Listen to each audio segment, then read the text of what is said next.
Welcome to this week's edition of Dolphin Radio. And now, here's your hosts, Brad Michaels and John Bach. All right, welcome to this week's show for Dolphin Radio. I'm Brad Michaels along with John Bach, and we are headed into week one against the Patriots in Foxborough. So the Dolphins preseason recap. We want to talk about a couple of very interesting statistics. The team, 3 games, obviously. Their passing yardage was 378.7 yards per game, which was absolutely fantastic. 849 total yards. Let me take my glasses off so I can actually read it. In the rushing game, you had 283 yards per game, and we scored 107.7 points. What was very interesting about that, we scored 79 points. What was interesting about that is the points per game were 26.3. I know a lot of it came with second and third teamers. Reed Sinnett, third string quarterback, who's now on the practice squad, he threw 3 touchdown passes. Brissett threw 2. Tua only 1 TD pass, but we didn't see Tua play a whole lot. And we talked about him being taken out, I think, a little too soon in the first preseason game against the Bears.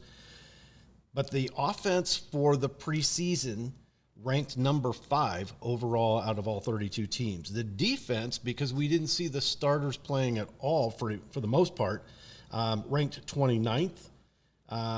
They had combined 157 tackles, not that that means anything, 1 interception, 3 fumbles, but they didn't recover any of those fumbles. They forced them, and they had 4 sacks, and passes defense was 13. Any concerns, John? I'm really excited about the offensive numbers. I didn't realize they were as good as they were, but I'm not concerned about the defense. As I said, I don't think we saw the starters enough. Any concerns on your end? No, I believe they got everything accomplished they needed to in the preseason. The offense is showing that they can move the football. Defensively, they were going to be vanilla no matter what. They were not going to show anything for the season. So the ranking of 29th isn't that concerning to me. Well, and I also think that there's a lot of good things to see here about the offense and these statistics. I think one of the other things, though, that's really good to see is that we don't know what Waddle's going to be. We don't know exactly. We've heard a lot of good things about him coming out of camp, but we really didn't see a whole lot of flash out of him in the preseason. By design? I'm sure they're just taking their time with him, trying to get him worked into the rotation, trying to figure out what's the best spot for him, what packages he's going to be in. So, again, the preseason wasn't much this year. So it's hard to go off the preseason for any kind of evaluation right now. So we're going to kick it off Sunday up in New England, and we'll see real quick of where we are. Well, as you said, it was really difficult to figure out preseason this year because there's one less game. I kind of like it that, again, we're all used to having the 4 games, so we're used to the starters doing that dress rehearsal game 3, and then they sit for the most part in game 4. They get a little bit of work in game 2, not much exactly in game 1. So it was totally different. And then you throw in the COVID protocol going back again to last year. It all changes. And speaking of COVID, Monday the Dolphins placed Austin Jackson and tight end Adam Shaheen on the COVID-19 list. And Mike Florio over at Pro Football Talk, he actually was able to deduce, if you think about it, the Dolphins didn't say whether they had tested positive for COVID itself or if it was a close contact situation. But Mike Florio, he put it together and he kind of deduced it. And he said, basically, according to something that the league announced, you have to deduce the fact that both players tested positive for COVID, which means they're out 10 days minimum. That's what it appears to be right now. They have to have 2 negative tests within a 10-day period. Correct. So they got to get through it. And so it looks like they're going to be out at least this week, and probably they have a chance to be out next week as well. And that's exactly right. And I figured the first chance that they're going to have if they both pass and they're able to get back on the active roster would be sometime Wednesday of next week before the home opener. Is that enough time, especially with the problems that Austin Jackson has had in the preseason? Is that enough time for either one of these guys to see the field in the home opener against the Bills? They're going to see the field. If they're healthy and good to go, they're going to see the field. But Austin Jackson struggled through camp, and he struggled last year a little bit. So now you have may possibly Greg Little or Robert Jones gives them an opportunity to earn that starting left tackle spot. So if I was Austin, I would get myself as healthy as I could, and I'd be watching as much film as I could. Absolutely. And that brings me back. Also, announced yesterday the Dolphins released linebacker Vince Beagle off of injured reserve. That happened yesterday. Also, I don't know if you noticed, we've talked about this all preseason. Guess who's back on the practice squad? Sinnett? Isaiah Ford. No, who? Isaiah Ford's back on the practice squad? Back on the practice squad. I saw that announced either yesterday or the day before. Well, that's good for him. It means that the organization likes him. They just didn't have enough room to keep him this year. What did they kept? They kept 6 wide receivers was all. I can't believe they kept 7 safeties, but only 6 wide receivers. Well, I'm thinking the safeties that they kept, that's got to be from a special team standpoint. Those guys are speedsters. They're flyers on the special teams. They've got to be able to get down there and make those tackles. Yeah, when you look at the roster right now, that's exactly what they have. They have, they kept 5 tight ends. They kept, I think they kept 6 corners and then 7 safeties. So that's going to fill up the block of your special teams right there. Yeah, I'm looking at it. You're right. 6 corners, the 7 safeties. Now on the depth chart I was able to pull, and I pulled this. I believe this was from ESPN. You don't see it completely. You see 5 safeties on that, but I see the six cornerbacks. Now, what I found 5 safeties, 6 corners. Yeah, 5 safeties, 6 corners. So what I saw on that was, again, like you said, I mean, I think it's the speed. I think it's those guys that are on the special teams, because that plays a lot into the final decision making for that final 53-man roster. Well, you have to, that bottom part of your roster is so hard to fill. So you try to make things competitive as much as you can and get the best team on the field that you can. But at the same time, filling out that 45 to 53-man roster, really that 46 plus the quarterback that's going to play on Sunday, 47. So, I mean, they've kept a lot of speedster guys and a lot of athletes to fill out that special teams. Absolutely. And again, it changes a little bit this year, obviously, COVID protocol, et cetera, but they have 4 practice squad guys every week that they can protect. So no other team can come in and poach some of your best guys off the practice squad. You're able to protect 4. And of course, there's 16 guys on the practice squad every week. Now, I was listening to NFL XM radio yesterday, and they were interviewing Ron Rivera from the Washington football team. And he had already protected, believe it or not, he'd already protected or has on the practice squad a kicker.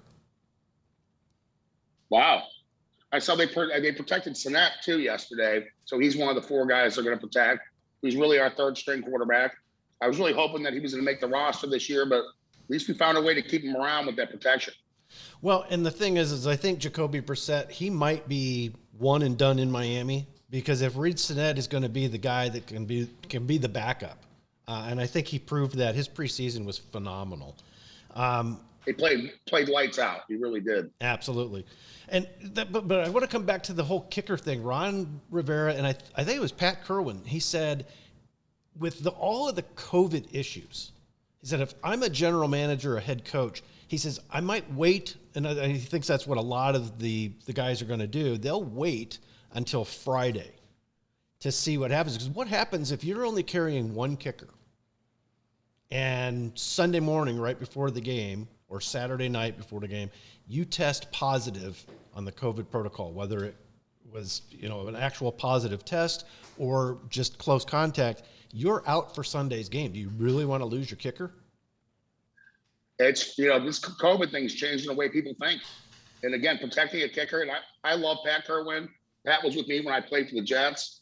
He's someone I've always respected. And that's a great way to go, is you got to protect the kicker. You got to probably protect the quarterback every week, or even a long snapper maybe. Maybe your team only has 1 long snapper and a backup tight end, your backup long snapper. So even that, you might protect the snapper with those 4 spots that you get. So it's a big chess match now. COVID is making coaches have to play chess right now. more so than they already had to play chess just to try to figure out what their opponent is going to do and what they're going to throw at them. Now you got to figure out how do you juggle your roster just in case on the last second of Sunday, right before you're about ready to run out there, you lose somebody. So I thought that was an interesting analogy. I got to keep a kicker on that practice squad. Keep him protected just in case, because I got to have a kicker on Sunday. Well, it's a very smart thing to do right now. Again, the COVID is like even my son's game. We lost 3 players last week because they were contact traced with COVID, and that's every week. Is teams have to scramble around because guys are going to be out that usually don't miss. Yeah, and Tom Brady said himself. He said that, and I agree with him. He said this year he actually thinks COVID is going to be more problematic because of the lack of testing of the vaccinated players. They're not getting tested but once every, 5 days, whereas the non-vaccinated players are tested every day. But he said that that's going to cause a lot of problems because if you're vaccinated, you're probably going to let loose a little bit more, and you might have a little more contact with family or friends when you travel to another stadium to play a game, and things like that. What do you think about that? Is that a problem as well? It has to be factored in. I mean, all these things are going to be factored in with COVID and contact tracing and vaccinations. And you saw Cam Newton become a casualty because he didn't want to get vaccinated. And the NFL is taking this really seriously right now. I think Tampa Bay, though, then the Buccaneers have 100% vaccinated players, and so does New England, I believe. I believe it was Atlanta was the first team came out and said they were 100% vaccinated, and then that was followed up by Tampa Bay. Haven't heard any definitive numbers from any other teams, though, as far as their vaccination rates. Well, again, we talked about with HIPAA and stuff. You got to be careful what you release to the press, and talking about people's medical records and doing interviews and doing that and putting people's business on TV. We talked about this a couple weeks ago. I'm not sure if the NFL is being smart about this at all, about talking about if somebody's vaccinated or not vaccinated. Well, the only thing that I'm hearing from people that have not necessarily argued the point with me, but they pointed out to me that one of the things that happened, and maybe this is where the NFL is going and where some of these governors of some of these states are going, and of course the federal government as well, is that back when was it polio or something? At some point or another, there was a case that went up before the Supreme Court about whether or not a vaccine could be mandated because of a medical emergency, and the Supreme Court said yes. If it was a matter of public health, it could be required that this vaccine is taken. Yeah, that's what the Supreme Court ruled on. But but every time you go back to the Supreme Court, you have a chance of losing that case and it being overturned. Certainly. They could certainly overturn it. It would be something that we'd have to wait and see. It hasn't made its way to the Supreme Court. I have a feeling, though, it could very well get there. As you know, I told you that the Raiders, and now I believe it was the Seahawks, have done the same thing. You're not getting into that stadium unless, number one, you've been vaccinated, and then you have to have the Clear app that supports the fact that you were vaccinated. Yeah, my son and I went the same way already. We went and got vaccinated just so we can travel and games, and there's no issue anymore. So we went ahead and did it as well. But we're living in different times right now with this COVID, and it's going to work itself out. But it's being done pretty quickly. I mean, the NFL has really done a good job, though, of getting the bull by the horns with this whole COVID thing, and at least getting protocols down. I agree with you. I definitely like what the NFL has done. I still think they're dancing on a fine line there when it comes to the HIPAA laws. It's going to eventually make its way into the courts, and it's going to get challenged, is my opinion. Well, hopefully it's going to be after us opening up in New England and winning up there. So we can wait for all that. Absolutely. Hey, I want to circle back to Tom Brady. He had an interesting take, and I agree with him. I've been listening to Tom an awful lot on SiriusXM, and he's really fun to listen to. Seems like he's actually a super nice guy, and we know he's probably, of course, the GOAT. But he doesn't like the fact that the NFL changed the numbering system because he said, "Hey, I got linebackers I got a safety that's wearing number 9." He said, "This is going to be." He said that numbering system change was definitely a help to every defense in the league, and it hurts the offenses. Well, the way the rules used to be, it was easy to count everybody up. I mean, so if you're playing against, 4 D linemen and 2 linebackers, or 4 defensive linemen and 3 linebackers, or 3 fours, or the hybrids, are the only thing we really had to prepare for. Mm-hmm. Now we don't know what anybody's number is. The count gets a little bit tougher.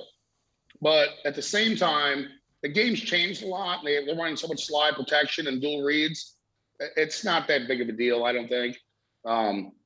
The one player is wearing a 50 number and he's playing corner, isn't he?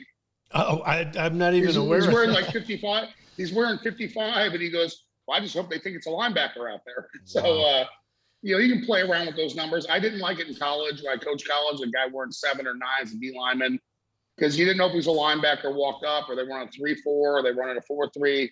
So it got a little confusing at times. But I think if anybody's going to figure it out quick, it's going to be Tom Brady. Well, he said he'd figure it out, but he said it was going to require him to spend an awful lot more time in the film room to figure out what the guys' numbers were on the opposing team, figure out where they're lining up, and then what those packages are. Are they in a nickel? Are they in a blitz package, or what? And he also said, think about it this way. How confusing would it be for the defense if you changed up the numbers and you allowed the tight ends to wear 6? Or you allowed an offensive guard or an offensive lineman to wear an 80s number. You wouldn't know who's eligible or anything. Reporting. What's that? You have to change the rules about reporting that. Yeah, because he said you wouldn't have any idea who's eligible. Exactly. So I think, in a way, he's got a point, but I think, it is a professional game, and I think you figure it out in college. I think they'll be able to figure it out in the pros. And like you said, if there's anybody that's going to figure that out, it's probably going to be Tom Brady. Yeah, he's going to go pretty quick on it. And again, you play enough football, and you watch enough football where you know who people really are. A 55 isn't going to be, that if he's lined up in a safety position, he's a safety. He's not a linebacker playing safety. So they'll figure it out pretty quick. I think so as well. I just think it's going to be a little, when you're used to looking at the number and going, okay, that guy's a safety, this guy's a corner. You got to just try to change your thinking a little bit. On our depth chart, anything that surprises you on that depth chart going into this week? Now, we know that Will Fuller, he's not even on the depth chart because he's not active this week. He is out suspended 1 game. As far as the offense, the offense was fine. I think the biggest surprise I saw was Jalen Phillips. He didn't have a really good camp. He's a number 1 pick, but he didn't have a great camp. He's got that nagging foot injury. And he's pretty, you could say he's a 2, but he might really be a 3, the way that they're playing right now. And for a number 1 pick, we got to get more production out of him than that. Right. And I think it basically was the injury problems during camp. He missed a lot of time. He is listed as 3rd behind Van Ginkel and Brennan Scarlett, as a matter of fact. The other one is I thought Liam Eichenberg was going to win that left guard spot over McKinney or Kinley. Kinley.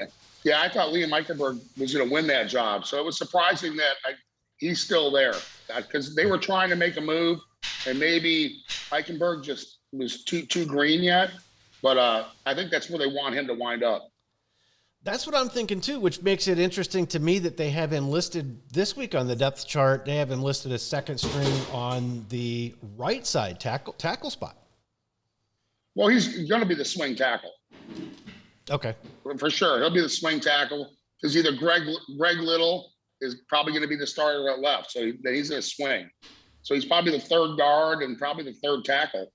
So I would expect him to get some playing time at least this week. Well, I would think so, especially with what you just said. If he's going to be the swing guy and play tackle and guard, then that's a versatile player, because he gives us that depth that we haven't had in years. Yeah, he's their 6th man. He's going to be the guy that, if there's any injuries in that line, it's going to be an Eichenberg, the one that steps up and fills the hole. I'm also glad to see that Michael Dieter has cemented himself right now as the starting center. Yeah, again, he had a pretty good camp too. He was fighting for his life, and he came out of it on top. So congratulations to him.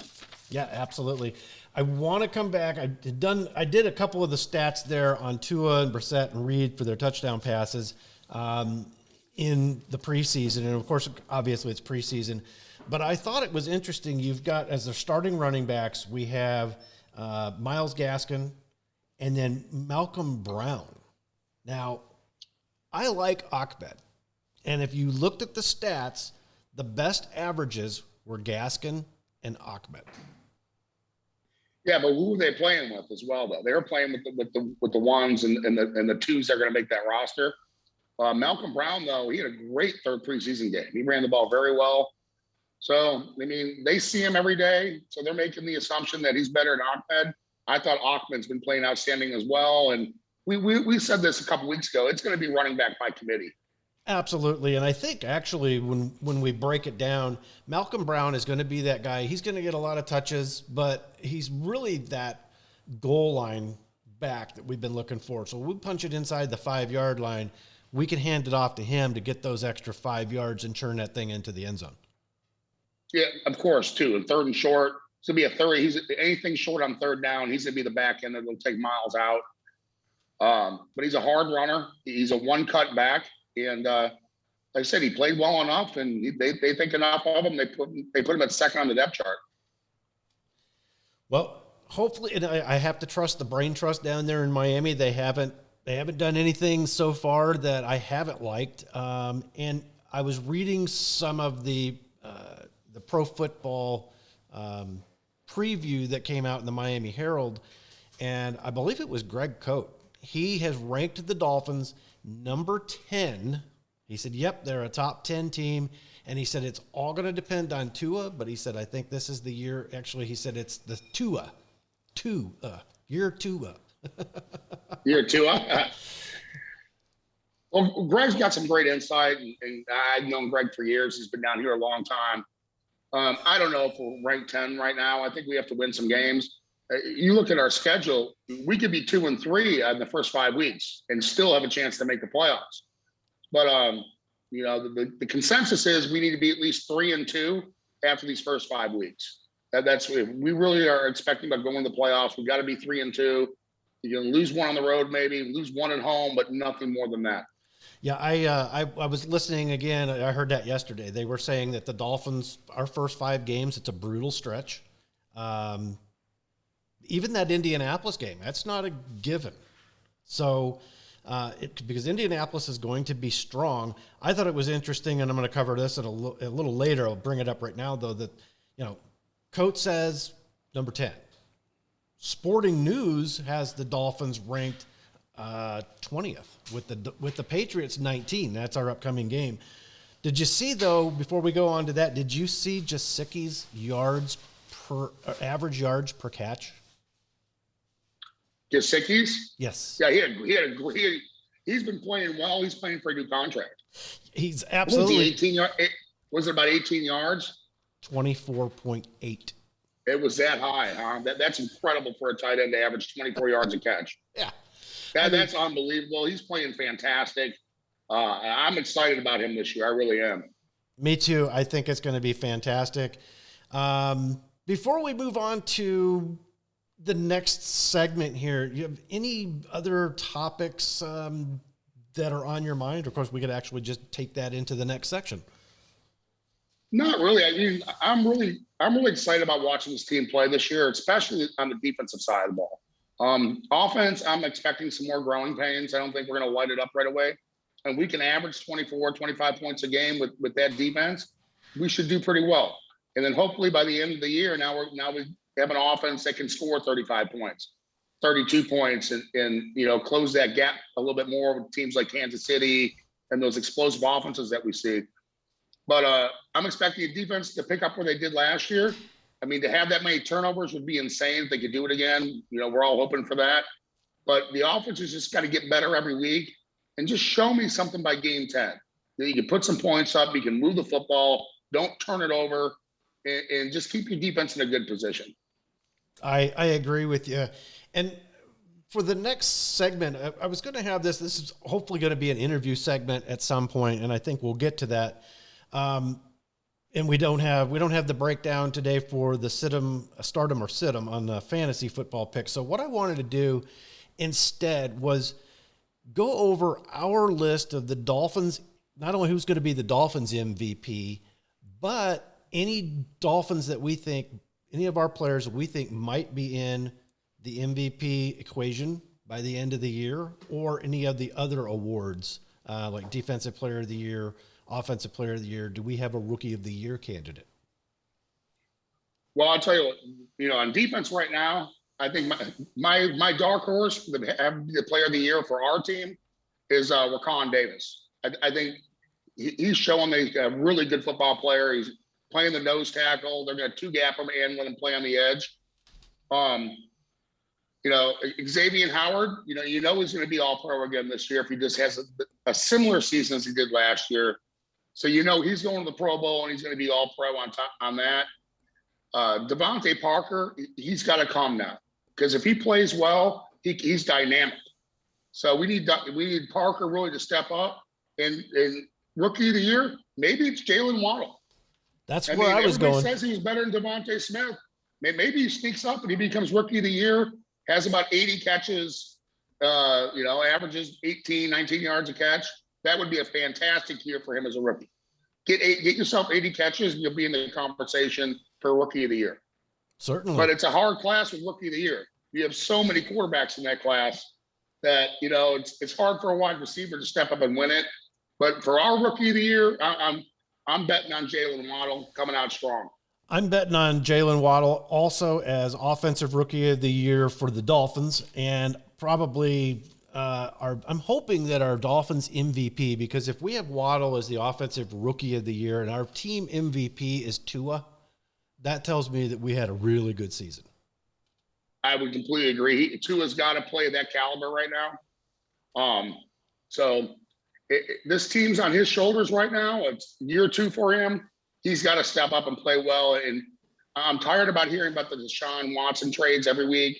Yeah. Tua's got to separate himself from any trade talk or us drafting another quarterback. We have to know that he's our future right now. And if he has the kind of year where he wants to be in the Dolphins MVP, I think that says a lot about where this franchise is going. I agree. And I don't know if you've listened to a lot of the shows or if you're picking up on the same thing that I've been picking up on, but I know that the Dolphins aren't splashy. We're not making a lot of news, which that's probably a really good thing. But also at the same time, the pundits, the analysts, they're not talking about the Dolphins. They're talking the Pats up. I mean, they're really on the Patriots bandwagon because the Patriots didn't play a lot of guys last year because they opted out for COVID. So we really didn't see the Patriots and Mac Jones, blah, blah, blah, blah. All right. Then they're also talking about the Bills.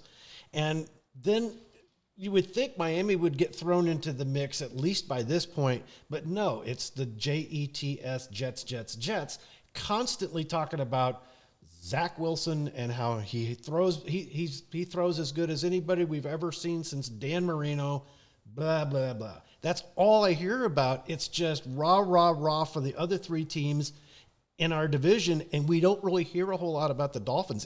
If you're a coach or a player, do you think that's a good thing that we're flying so much under the radar? Well, it's always good. I mean, it's hard. I mean, Zach Wilson's going to have a very tough time in New York. Like I said, I played there. That media will eat you up. It will eat you alive, that New York media. So you got to remember, too, most of the media comes out of New York. And, the Patriots have been everybody's favorite for the last 20 years. It's hard to get off that bandwagon. The Bills and the Jets are both in New York. So if they're going to talk about the AFCs, you're going to gravitate to those 3 teams. The Jets, no one's cared about them in, 40 years, basically. So I don't know why anybody talks about them anymore. Right.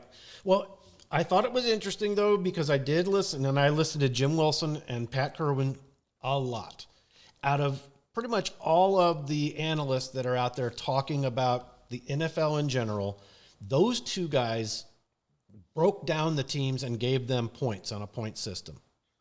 I heard the tail end of that, but I think, if I'm not mistaken, the Dolphins they got 17 points, which they said when they broke down the AFC, They said that the Dolphins were definitely going to be a playoff team this year, probably 11-6. But they were also saying, and so it's going to have to be at least 11-6, because they were saying that as thick or as stacked as the AFC is with good teams, if you're a 10-7 team, you're probably sitting out looking at the playoffs on TV. Oh yeah, and well, that's the other thing. You look at the NFC West. Everyone's predicting right now they're going to have 2 wild card teams out of the NFC West, because it's the toughest division right now. Yeah. But again, all these teams are going to play each other. So if New England wants to make the playoffs, they got to beat us at least once, out of 2 times, and they got to sweep the Jets, and they got to split with the Bills, just give them a chance to make the playoffs. So again, everyone right now is 0-0, and everyone's got a chance. We will have a better feeling by like the 8th game of the year. By week 8, teams are going to start separating themselves, and then you'll see who's fighting for that wild card spot, and you see who's on the outside looking in. What do you think? We talked about this before, because you mentioned it. What if, and I'm just going to throw a wood up at you, by the end of our 8th game, the Dolphins are 4-4, and we're not really seeing them figuring it out, so to say. Are you going It's a real possibility they could be 4-4 with especially those first 5 games. They could be 1-4 after those first 5. Absolutely. Exactly. So if game 8 hits and we're 4-4, no, there's no reason to hit the panic button. As long as we can look and say, are we getting better? Are we turning the ball over? Are we not scoring enough points? Is there something down that avenue? Oh, excuse me. So I really expect, I'm not paranoid about it, but give me 8 games in the year and see where you're at. If you're 3-5, oh yeah, they're going to be calling for Deshaun Watson and get 2 out of town, and it's going to be a miserable year. But if we can stay above 500, keep ourselves in those last 4 or 5 games of the season with a chance to make the playoffs, that's exactly where this team needs to be. They need some confidence, and they have to learn how to win in December. And that's something we have not done a good job down here for quite a while now, is winning in December. Very long time. I can't even remember when we've had a decent December. Well, actually, last time we made the playoffs, what was that, 2016, Adam Gase's first season? We actually played well in December. Well, we didn't play well any other time under Gase. No, no, but at least in 2016. Even a blind squirrel finds an acorn every now and then, Adam. Exactly. Or a broken clock is right twice a day. There was something else I was going to mention, and like I said, it's Pat Kerwin and Jim Miller. They're the only ones that really seem to be throwing the Dolphins into the mix. They're talking about, you look at, and you just said, look at the NFC West. There are 3 teams in the NFC West that could win that division: San Francisco, the Rams, who have that great defense, and Seattle. You have got to, if you're an Arizona Cardinal fan, you have got to be going, you got to be kidding me. Because Arizona is a good team, but they're the worst team in that division. I mean, they finally figured out their quarterback situation with Kyler Murray. Yep. So, I mean, if you're a Phoenix fan, an Arizona Cardinals fan, you had to be happy with that franchise has been going. All of a sudden now you got Matt Stafford in your division playing quarterback, and you still got to deal with the Rams and the Seahawks. So that's one competitive division. I mean, so it's kind of like the AFC East right now. We got 3 young good quarterbacks, 4 young good quarterbacks in the AFC East. So it's going to see what team can put it all together the fastest. But it wouldn't surprise me if 2 teams came out of the East this year, not to mention 3 maybe. That's been the talk, that they think there's at least 2 teams that will come out of the AFC East, possibly 3. But then you have to look at the rest of the AFC. You've got the Chiefs, which the Chiefs are going to win 13, 14 games, maybe more. So the Chiefs probably a lock for the playoffs. Let's before I come back to the AFC West, I want to talk about the AFC North. Now you've got Pittsburgh, we can't pass them up, Baltimore, and now the Browns playing good. There could be 3 teams coming out of the AFC North in the playoff picture. And then let's go to the AFC West. We said the Chiefs, Denver, they made their quarterback choice. It's going to be Bridgewater. They've been reported to be only a quarterback away from making a good run to the playoffs. And then we can't we can't discount San Diego. They got Justin Herbert. Granted, they're going to have to figure out how to protect him in that first week. And then Las Vegas, the Raiders, they're very much improved from what they were last year, and they just missed out on the playoffs because of Fitzmagic moment. Yeah. There's a lot of talk that the AFC is now better than the NFC. We have more young, good quarterbacks. We're playing good defense. I think our backs are better in the AFC as well. So the AFC is a toss-up this year of who's going to come out of this thing. Because we all going to play each other, and we're all going to beat each other up this year. This will be a slugfest. Whoever can make the run in December is going to be the front runner. Absolutely. And there it comes. We come back to December. It's important to win those games in December. And the good thing for us is at least this year, we don't have to worry about going in December to too many cold games. I think our coldest game is actually when we play Tennessee, and I don't have the schedule in front of me, so I'm not even sure when we play Tennessee, but that's going to be like our coldest game. That's a heck of a break for us, because there's nothing worse than playing Buffalo in December. Or and, New England. Snowing and raining on you. It's just freezing. And the same going to the Patriots. That was one of the coldest games I ever played, was playing in New England one year. It was every bit. It was 5 degrees and it went down to -2. It was freezing that game. And even the New York Jets, even New York gets cold. So we really caught a break with the scheduling. I think our schedule's tough. We're playing a lot of good teams, but it sounds like the weather is lining up for us. So we're not going to Green Bay on December 31st. And that's key for us. The schedule maker, I like what they did for us. We got a lot of home games blocked together. Despite the brutal start, the first 5 games, we get that lucky part of it where we don't have to go on the road to those cold weather teams in December like we've had to so many times in the past. First game though, coming up Sunday at New England.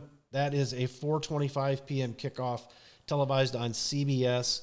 I said earlier the Dolphins have fallen in the power rankings after the preseason, this according to Sporting News. They were 15th. They are now 20th. The Patriots, though, are only 19th. They fell from number 18. It's interesting to me, and I believe COVID had something to do with their decision to move on from Cam Newton. He missed 5 days of practice during camp due to a misunderstanding about COVID. And Mac Jones, they took him. That was the guy they wanted. He fell to them. Listening to Charlie Weiss talk about it, he said, no, he says, Mac Jones is the type of quarterback that they wanted to plug in there. They've got I think 4 running backs. They've got the tight ends that can do the 2 tight end set. They got a lot of ways of disguising things in New England that makes Mac Jones, where it'll make him successful. But they're going to go up against a very good defense in Miami that Brian Flores has put together for us. So what do you think we're going to see in this game? I'm thinking maybe low scoring, very close, tight game, decided maybe by a turnover or a late field goal. Could be 24-17. That would be a realistic pick. Or our deep, the way I love what Coach Flores has done on our defense. A lot of zone dogs and those kind of blitzes. You show Mac Jones some of these zone dogs, he may throw 3 picks this game. So it could be 31-7 or it could be 24-17. Pick them. Absolutely. And that's interesting because that was one of the things that I was thinking about, and they were talking about it, is that Brian Flores, we're going to have a lot of disguised coverages, disguised blitz packages, because that's what he thrives on. And Mac Jones could be standing back there like a deer caught in the headlights, not having any idea what's being thrown at him. Well, he wouldn't be the first rookie quarterback that played in the NFL for the first game and got picked 3 times. Because the defenses, they disguise things so well in the NFL. And the packages Coach Flores has been using are I love it. I think they're fantastic. They can bring pressure from anywhere and drop guys into zone coverage and play underneath coverage pretty well. So, you could confuse the heck out of a rookie quarterback. And Belichick's going to try the same thing with Tua. Tua did play a little bit last year. He's not really a rookie, but he kind of is. So who knows what Bill Belichick's going to break out for Tua as well. They're both very good defensive coaches. and they disguise things so very well. Well, I've said that all along, and I think that this is a great matchup. The head coaches are outstanding.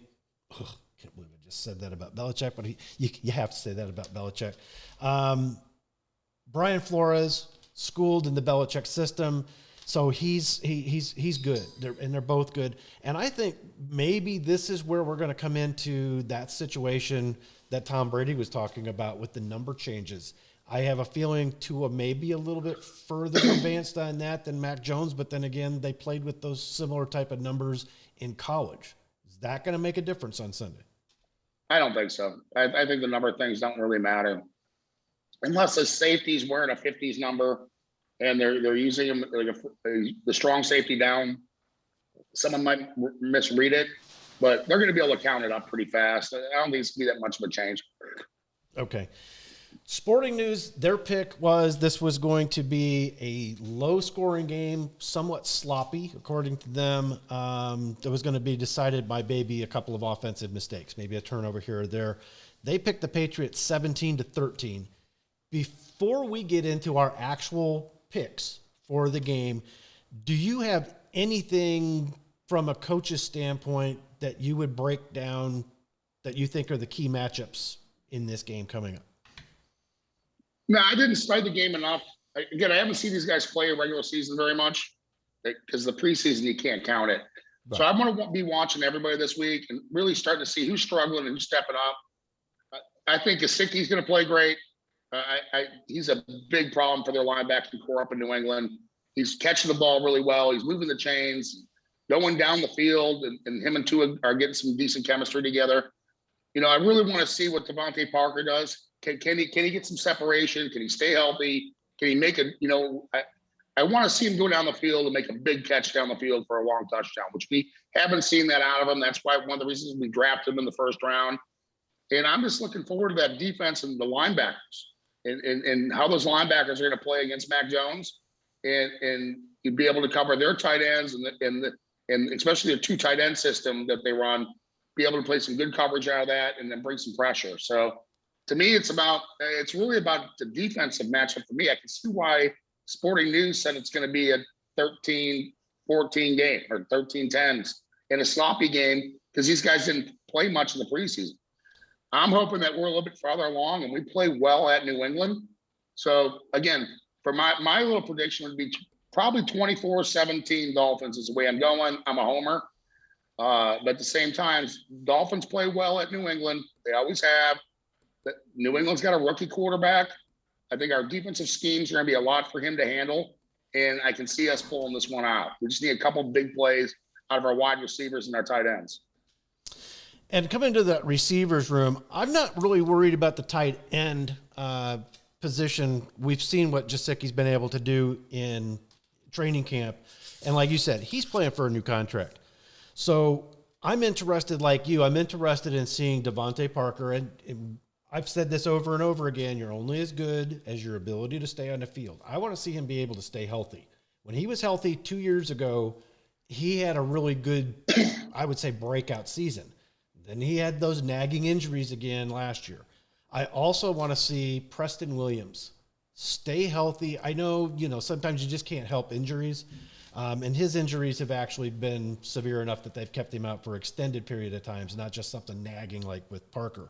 So I'm anxious to see how Williams looks because week 2, when we get, for the home opener, when we get Will Fuller back, wow, look out.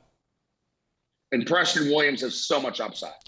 I'm rooting for him just like you are. He's got a tremendous amount of upside. He catches the ball. He runs good routes. He's pretty fast. And then now you're getting Fuller back as well. So, I mean, that could be a very, very scary receiving core come game 3, 4, 5.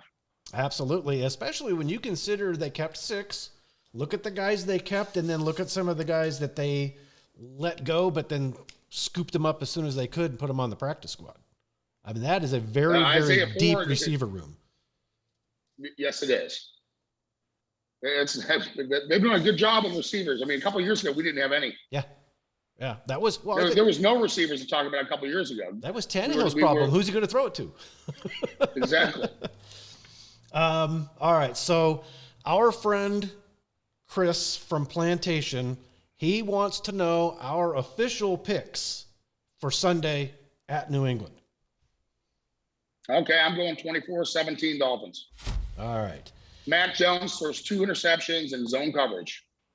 We don't turn the ball. Maybe we have 1 turnover, and Myles Gaskin gets a 100-yard rushing game. I like those numbers. I think Xavier Howard is going to eat Mac Jones for lunch if he throws to that side too many times. I think our pass rush, I think we're going to get to him a couple of times because we're going to be able to confuse him with our coverages and our blitz packages. So I'm going to say it's going to be a close game, but I'm going to say the Dolphins pull this one out 27-23. It's a good prediction as well. But again, we talked about this. I mean, Sporting News could be right. It could be 14-10. Oh, absolutely. Because the first game of the season. But I think 24-17, knowing these two teams, is pretty good. Just like you went 28. We on 28-24 is yours? 27-23. 27-23. Good pick. A couple of field goals in there. Defense gets a couple of stops. Absolutely. Now, and that's, the line on this is the Patriots are favored by 3, so that's just home field advantage, which is probably smart from a bookmaker's point of view. The over and under 43.5. I don't see them hitting the over. That's 20-23. Yeah. I mean, we're right there. I mean, we're not too far off. Actually, my math was wrong. I do see them hitting the over with 27-23. So yeah, but the line probably should have been 1.5 Patriots, but there are so many Patriots fans that's betting on the Patriots that gave you another 1.5. So it should have been a 1.5 point spread, is what I would have guessed it. I think they're getting 3 because of all the money's going on the Patriots. Well, there was a guy yesterday called in, obviously Patriots fan, but he had to have been drunk because he said, I'm telling you, and I mean, he was serious about this. He said, Patriots are going 20-0. I'm like, no way. I want to meet him up for happy hour. Absolutely. I just don't see that happening. And it's not just the Patriots. I don't see it ever happening again. I interviewed Larry Zonka many, many years ago after the Patriots got beat in the Super Bowl and ended up 18-0. And he said, in today's NFL, he says, I doubt that we'll ever have another team make a serious run at this like the Patriots did. He said it's just too hard to win in the NFL. And that was with a 16-game schedule. Now you add another game, and you got to go 20-0. I just don't see it ever happening. Well, I would never say never. There's always, Well, it's not impossible. Somebody has done it. Not I impossible. think it was the Dolphins in 72. Yes, it was Miami. In fact, Coach Howard Schnellenberger was the offensive coordinator. Absolutely. And we're having his celebration of life on Friday at FAU. So it's going to be nice to see a lot of my old friends and my old coaches, and everybody's coming in town to celebrate Coach's life. So he was the coordinator for the undefeated Dolphins. Yeah, he was. And I don't know if you saw it yesterday. I held it up. I've got my yeah, I saw it, yeah. Yep. So I will be wearing that several times this year down in South Florida. All right. Well, great show. Great seeing you.